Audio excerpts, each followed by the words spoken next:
This is Jamie Drummond for Good Food Revolution. I am joined today all the way from the south of France, Mr. Stephen Cronk from Mirabeau. How are you today, sir?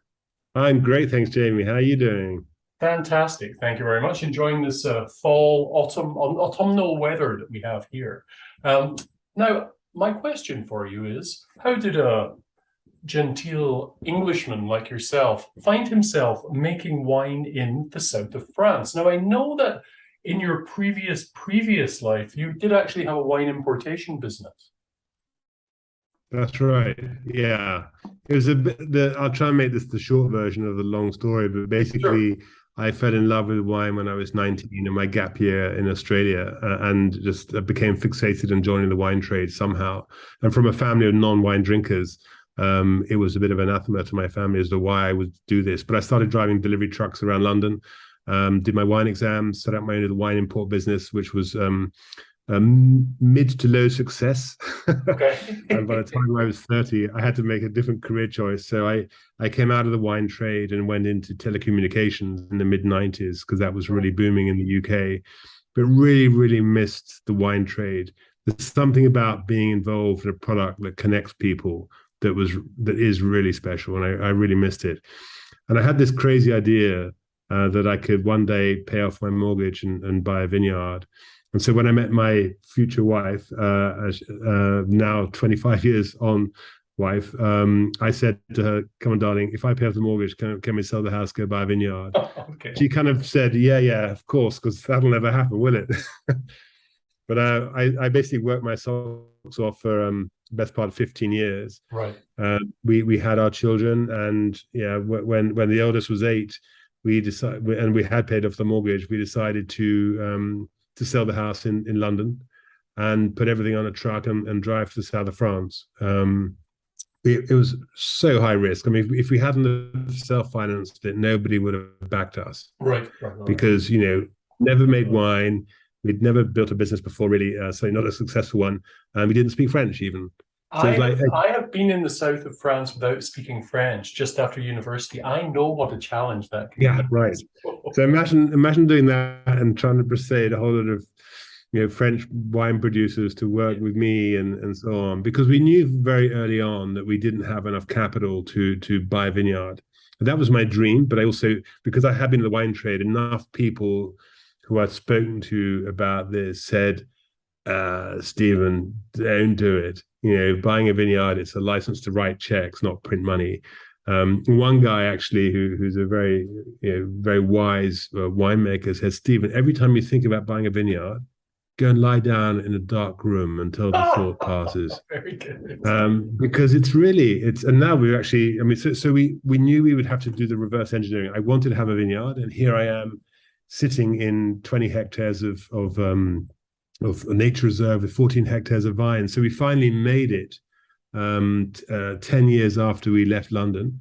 So we started off as a negociant, and we still are. So we're working Yes. with growers across the whole region, which is absolutely the best way to make a wine. Because as I've seen here, because we've just harvested our third vintage, and it's the reality doesn't add up to what you did on the spreadsheet back in London. Yeah. Because you think, okay, average harvest yields this size, price per hectoliter this size, put it in a bottle. Yeah, I can break even every year. First year we got hit by frost, -7 degrees centigrade, and the neighbors said this is once in a lifetime. Yes. The second vintage I know last where year, you're going here. yeah, we got hit by even deeper frost. But it didn't matter in the end because we lost everything to forest fire. So it's like, so years Yeah. one we were down by 60%. Year two we had zero crop because I mean we it was just a horrific 7,000 hectare forest fire all around us. I mean, I wept. My dream was Wow. going up in smoke. We had 5 fire trucks saving the houses here, but we lost everything. What didn't actually burn, so the vines around, because we have forests all around us, the vines around the edges, basically the leaves burnt and the grapes melted, but everything else got hit by smoke taint. Yes, of course.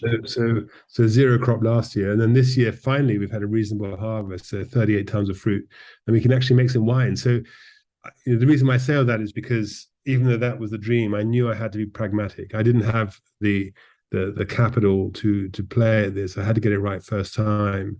And so to work with growers around the region was by far the best way to do it. I have a couple of questions for you. Why the south of France, for one? And then did you go there with a view to make exclusively rosé? Because it appears that you preempted that rosé tidal wave, the whole rosé movement, for want of a better term. I wish I could claim to have preempted it, but we got lucky. Let's put it that way. Okay. We were already complete Provence petrol heads when we were in London. We just loved getting. We would go down to the wine store in usually in springtime. You're dusting off the barbecue, or cleaning up the old barbecue from last year, and grabbing a case of Provence rosé. So we knew we loved the product already. We kind of thought maybe this is something that'll catch on. This was in 2009, and so we were lucky that it has caught on. But also we wanted to be somewhere. My wife she was the one making the biggest compromise. This was not her crazy ambition to disrupt our family, take the children out of school, sell the house, move away. This was my idea. So she said, "Okay, can we choose somewhere nice, please?" Because I would have gone anywhere to make wine. I would have gone anywhere. So it happens to be that Provence is one of the most beautiful regions in the world, and makes a cracking rosé. Now, many people just think of rosé as being kind of, like a monoculture. Just rosé is rosé, but you have diversified your portfolio and make a whole swathe of different rosé. How do you make those differentiations between those different rosé in your range? And what did you begin with, and where are you at today with regards to the number of labels? That's a really good question, because when we first came down here, I just thought there was a Provence rosé and it was a style, and it was really one style. But it's right, and there are some producers who really you can't really tell the difference. We're really keen on having a range of rosés that are all quite different in personality and style. And it's funny because there are some people who'll tell you, and it's true, that the hand of the winemaker is stronger than the hand of the terroir. Mm-hmm. The way that we make rosé wine, it's a very technical wine, but the terroir has a huge impact too. But you can't differentiate the terroir by a parcel, to be honest. So the Provence, the Côte de Provence region is so vast that if you go up into the hills, and where we are with our wine X, we're high in the hills, Aix-en-Provence. Yeah, exactly. So this is really a terroir-driven wine. So it's got a minerality and freshness from the altitude, and the soil, but also the way that we make it as well. So we're bringing out the tillers in this.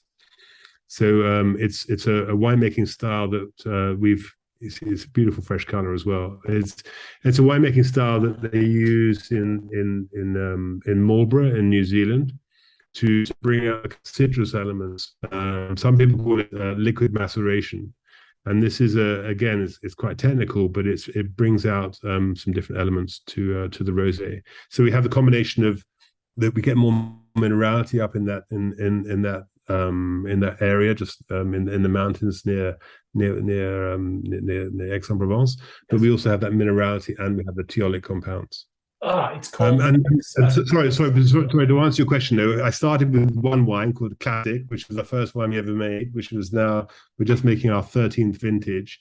And that was a classic Côte de Provence rosé, Grenache, Syrah, Cinsault, real crowd pleaser, good with food, good acidity though. But then we started to go kind of a little bit upscale and cross as well with different styles. So now we make 6 different Provence rosés. But the one that we're launching now with the LCBO, the one you have in your hand, is fast becoming a best-selling one, because it's got a lovely freshness to it, the zingy acidity, and that's exactly what you want from a Provence rosé. On the nose alone, on the bouquet alone, I can tell it's one of those, what we call gastronomic rosé. I can imagine gulping this down, but at the same time, it seems to be already crying. I mean, it has that complexity that kind of has it crying out for food. Exactly, and that's exactly what we try and do in the region, and what we try and do at Mirabeau is to create wines that are you can drink it by itself or you can drink it with food, but it really needs to be not just a swimming pool rosé, as some people call it. We want something that's actually quite serious and can stand up to good food. Well, I think a wine like this, when it does have this kind of complexity, and just this, it's an incredibly elegant rosé as well. It's beautiful. It's a wine that doesn't simply need to be consumed or only be consumed during the summer months. This goes right into fall and through winter, this one here, which is fantastic. Absolutely. Absolutely. I think, and that's one huge thing that I've noticed since I've been making rosé. So, like I said, we're on our 13th vintage now. And back in the day when I left England, the shops, the stores would clear out the rosés during the winter months. Yeah, yes. And bring them back in with a new vintage. But these days, yeah, the wall of rosé is there all year round. And why not? Just because it's fantastic to have it in the summer doesn't mean you can only have it in the summer. And I think its flexibility around food makes it very good all year round. I mean, you can really pair it with so many different types. I'm sure you've done so many dinners and events with this particular wine. What have been your favorite pairings with this? Well, I'm a big fan of seafood with this particular wine. And it can even take some sauces pretty well. So if you get some quite citrusy sauces or creamy sauces, it still cuts through it. You've got that lovely acidity, which is particularly pronounced because of the higher altitude. Mm-hmm. So and that really cuts through a lot of the flavors and means but it doesn't overpower. And that's what's so good about this wine. It's just so flexible, but it doesn't get overpowered easily, and it doesn't overpower even the most delicate white fish, for example. I never asked you the cepage on this particular wine. So this is 60% Grenache, Oh, 20% Syrah, and 20% Cinsault. when you're sourcing grapes from that particular part of the world, what do those different grapes bring to the party in a rosé? It's really interesting. A good question, because oh my gosh, vintage variation is massive. So sometimes we get from a Grenache what the previous year we would get from a Syrah. So sometimes you get the much more red fruit elements coming through from the Grenache, which you would normally get from the Syrah. And it really depends so much on the vintage. Cinsault is just a great balancer. It really works as a kind of glue between the Syrah and the Grenache. But it really depends on the vintage. And we don't blend to a recipe. We blend to a style. So we have, and it's kind of, it's hard to explain to people, but that style that you have now in your glass of X is a style that you'll recognize year in, year out. But the cepage, the grape varieties we use will vary depending on the vintage. Now, a question that some rosé producers sort of shirk away from answering.